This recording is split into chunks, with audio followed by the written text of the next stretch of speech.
Que a graça e a paz do nosso Senhor Jesus Cristo esteja sobre sua vida e sobre a vida de toda a sua família. É com imensa alegria que estamos aqui mais uma vez no nosso canal Palavras de Vida para trazer uma palavra de Deus ao seu coração.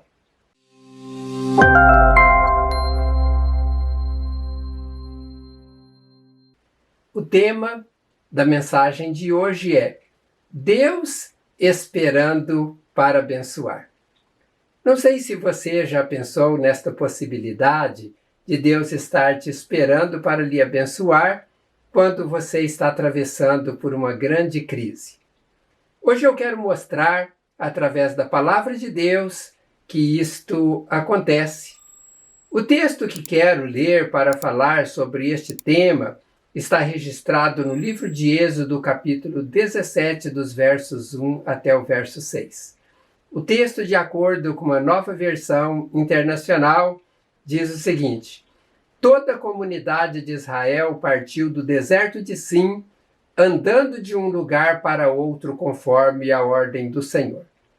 Acamparam em Refidim, mas lá não havia água para beber. Por esta razão queixaram-se a Moisés e exigiram: dê-nos água para beber. Ele respondeu: por que se queixam a mim? Por que colocam o Senhor à prova? Mas o povo estava sedento e reclamou a Moisés: por que você nos tirou do Egito? Foi para matar de sede a nós, aos nossos filhos e aos nossos rebanhos? Então Moisés clamou ao Senhor: que farei com este povo? Então estão a ponto de apedrejar-me? Respondeu-lhe o Senhor: passe à frente do povo, leve com você algumas autoridades de Israel, tenha na mão a vara com a qual você feriu o Nilo e vá adiante. Eu estarei à sua espera no alto da rocha que está em Horebe. Bata na rocha e dela sairá água para o povo beber. Assim fez Moisés à vista das autoridades de Israel. Pois bem, este texto narra uma das grandes dificuldades que viveu o povo de Israel quando estavam caminhando para a terra prometida a eles por Deus. Segundo a cronologia bíblica, eles saíram do Egito entre os meses de março e abril do ano 2448 a.C. E eles haviam percorrido ali aproximadamente 500 quilômetros durante 3 meses para chegar em Refidim, o deserto de Sim, onde eles estavam diante daquela dificuldade que era a falta de água. O povo já havia, nestes 3 meses de caminhada, enfrentado algumas outras dificuldades pelo caminho no deserto. Uma delas estava relacionada à sua alimentação. Eles não tinham carnes no deserto, então eles começaram a reclamar, lembrando das carnes e também de outros alimentos que eles tinham no Egito. Nesta ocasião, Deus enviou codornizes e maná para saciar aquele povo. Uma outra dificuldade veio um pouco adiante quando eles caminharam durante 3 dias no deserto sem encontrar água. E quando depois encontraram água em Mara, não puderam beber porque as águas eram amargas. Ali Deus manifestou o seu poder através de Moisés, que lançou um tipo de arbusto nas águas e aquelas águas amargas elas se tornaram em águas doces. Agora em Refidim, no texto que lemos inicialmente, novamente o povo está sem água e estão temendo morrer todos eles de sede. Você já imaginou, você estando com a sua família toda num deserto e não tendo ali água para você, para sua família beber, e não tendo também indicação de onde você poderia encontrar água? Isto é uma situação desesperadora. Era isto que aquele povo estava vivendo no deserto. Creio que passava na mente deles: nós podemos andar aqui 200 a 300 quilômetros ou mais e podemos chegar em um lugar onde não vamos encontrar água. Se formos adiante, nós não vamos resistir, não vamos conseguir caminhar, já estamos sedentos, com muita sede. Observe que eles não tinham mapas mostrando onde eles poderiam encontrar fontes de águas. Eles não tinham nenhuma informação a respeito disso. A informação que eles tinham é que deveriam seguir a direção apontada por Deus. E era justamente isso que eles estavam fazendo. Nós podemos confirmar isso no texto de Êxodo capítulo 17, no primeiro verso, que diz: toda a comunidade de Israel partiu do deserto de Sim, andando de um lugar para o outro conforme a ordem do Senhor. Eles estavam andando de um lugar para outro conforme a ordem do Senhor. É isto que nos afirma este texto. Mas notem que mesmo eles estando andando na direção apontada por Deus, eles se depararam com esta dificuldade de não terem água para beber. Aqui, do ponto de vista humano, a tragédia era iminente. Se voltassem para trás, não teriam condições de chegar até onde eles haviam tomado água pela última vez.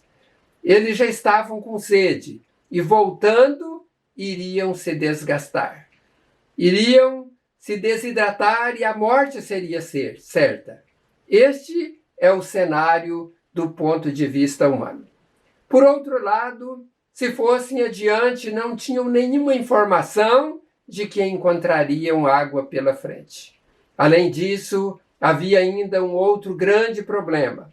Calcula-se que eram aproximadamente 2 milhões de pessoas que estavam ali naquele deserto. E além das pessoas, haviam também os seus animais. Não era qualquer poço ou qualquer fonte de água que seria suficiente para que eles saciassem a sede. O relato bíblico mostra no verso 3 que o povo estava sedento, estava com muita sede, e por isso eles reclamavam a Moisés, dizendo: por que você nos tirou do Egito? Foi para matar de sede a nós, aos nossos filhos e aos nossos rebanhos? Era de fato uma situação trágica, somente um milagre poderia salvá-los. E Moisés, sabendo disso, ele clama a Deus dizendo: que farei com este povo? Estão a ponto de apedrejar-me.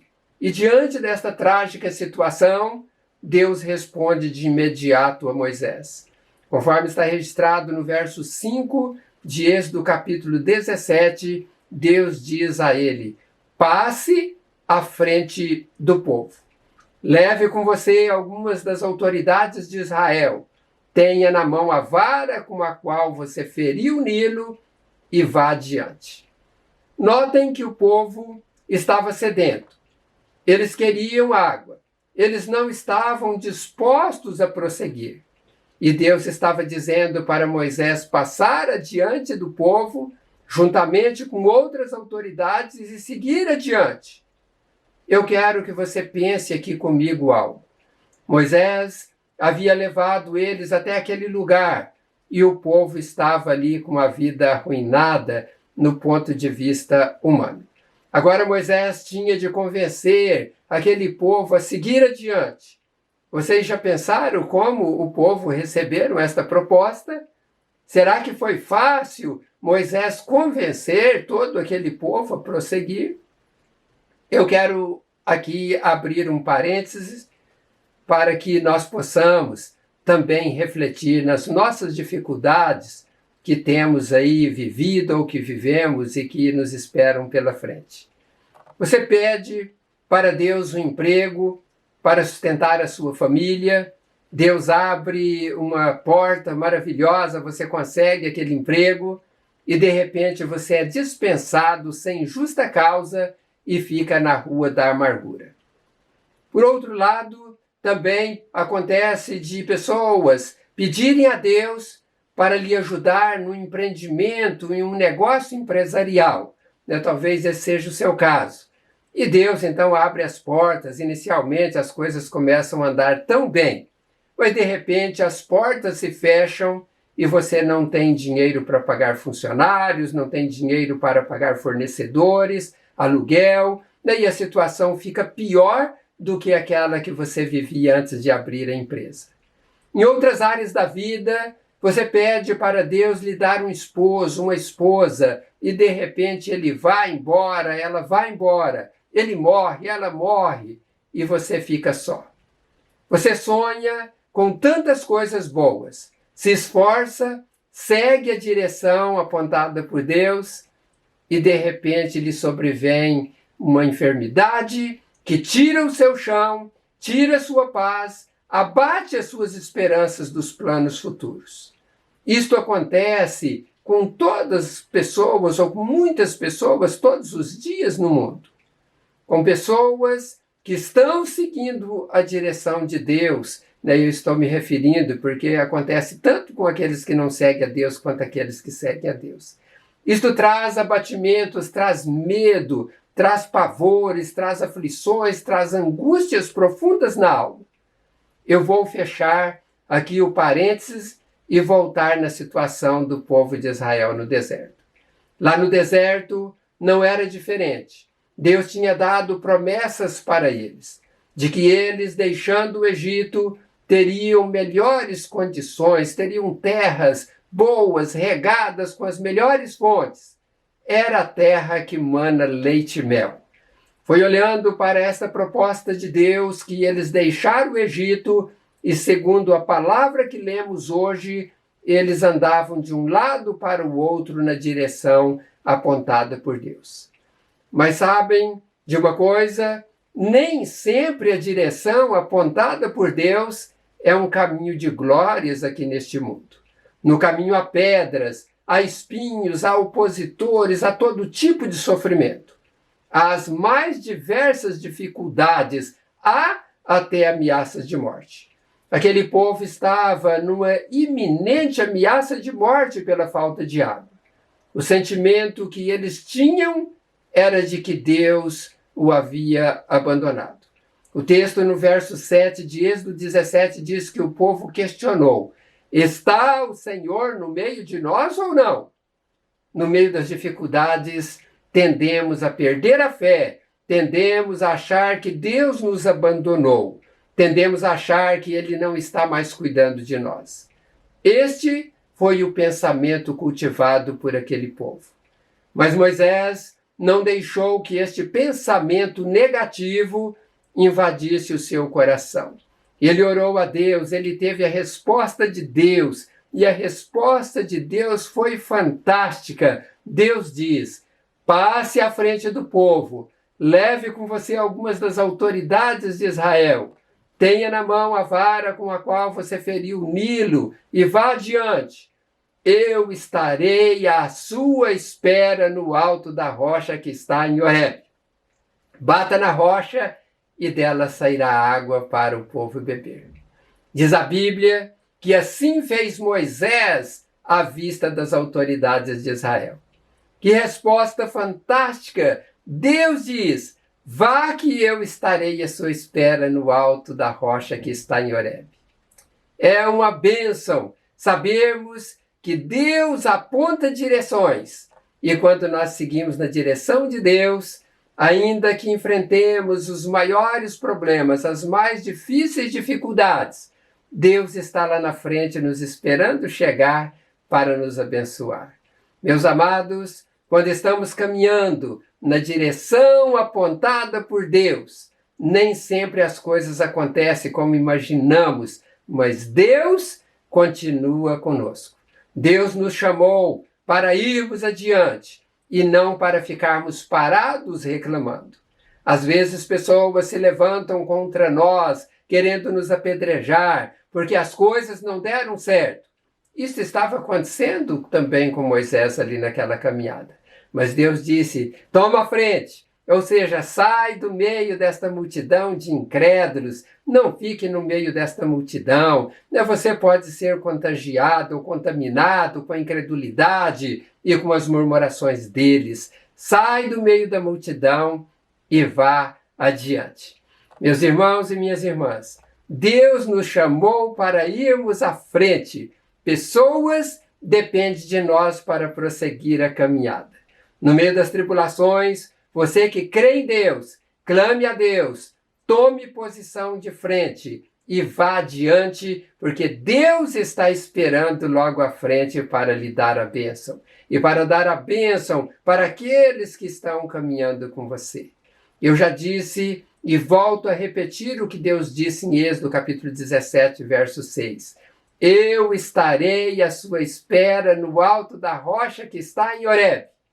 Deus está à nossa espera, não podemos parar. Precisamos prosseguir na nossa caminhada. Não podemos perder a fé e a esperança no meio do caminho.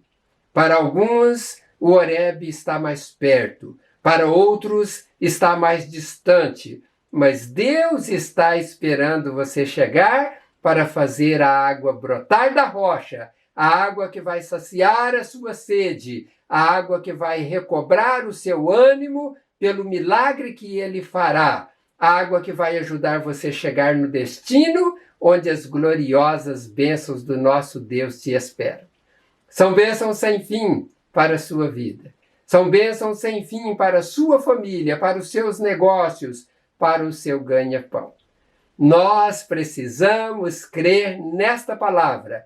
Ela é uma palavra para a sua vida. Ela é uma palavra que veio de Deus para que você seja abençoado. Creia nela. Creia neste Deus soberano. Ele quer te abençoar. Oremos. Senhor, eu te agradeço pela tua palavra revelada ao meu coração para transmitir a todas estas pessoas que me ouvem nesta hora. Meu Deus, estenda as tuas mãos sobre elas. Ajude, ó Deus, elas nas dificuldades. Ó Deus, ajude elas a terem fé para clamarem por socorro, porque a tua palavra diz que o Senhor é o socorro bem presente na angústia. Que estas pessoas não venham desfalecer diante das dificuldades, seja financeira, seja, Deus, em relacionamentos familiares, ó Deus, seja de uma enfermidade que está assolando o corpo. Meu Deus, coloque as tuas mãos, ajude os teus filhos a caminharem, porque eu sei que o Senhor está aguardando para abençoá-los, mas o Senhor está esperando este passo de fé, esta caminhada até o encontro do Senhor. E eu sei, ó Pai, que o Senhor assim o abençoará, que o Senhor sustentará todos eles com as tuas bênçãos que vêm dos céus. Meu Deus de poder, te agradeço por esta palavra e agradeço por ter cuidado de cada um de nós. Que o Senhor seja glorificado pelo teu povo, agora e sempre. Esta é a minha oração, em nome do Senhor Jesus. Amém. Que Deus abençoe rica e abundantemente a sua vida. Lhe agradeço de você estar com a gente aqui até no final desta mensagem. E você que chegou até aqui, daí eu peço para que você multiplique estas mensagens com seus amigos, enviando um link para eles. E se você não se inscreveu ainda no canal Palavras de Vida, ali tem um logo para você clicar nele e logo você vai chegar no local onde você vai então se inscrever. E se inscrevendo, você vai ser o nosso parceiro neste projeto de Deus. Que Deus te abençoe com toda a sua família. Até em breve, se Deus assim quiser, e um grande abraço a todos e a todas.